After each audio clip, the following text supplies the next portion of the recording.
নমস্কার বন্ধুরা, দেখুন আমি চলে এসেছি নরেন্দ্রপুর রামকৃষ্ণ মঠে। এখানের সুন্দর দৃশ্যটা আপনাদের দেখাচ্ছি। আমরা সবাই মিলে চলে এসেছি। এই দেখুন কত সুন্দর এইখানে জায়গাটা। আমরা সবাই মিলেই ফটো তুলছি। আর ফুলগুলো দেখুন শুধু কত সুন্দর দেখতে লাগছে। এত সুন্দর গার্ডেনটা দেখতে, না দেখলে চোখ জুড়িয়ে যায়। খুব সুন্দর দেখতে। দেখুন, আসুন আরও দেখাচ্ছি, অনেক ফুল আছে এখানে। দেখুন কত সুন্দর, পরিষ্কার পরিচ্ছন্ন। এই দেখুন এর কালারগুলো শুধু দেখুন, এত সুন্দর কালার।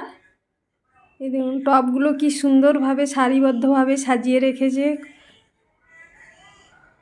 এই গাছটা কি গাছ ঠিক বলতে পারবো না, কিন্তু দেখতে খুবই সুন্দর লাগছে। এই ফুলটা দেখে বলবেন কি ফুল এটা, আমি চিনতে পারছি না। এই দেখুন কি সুন্দর।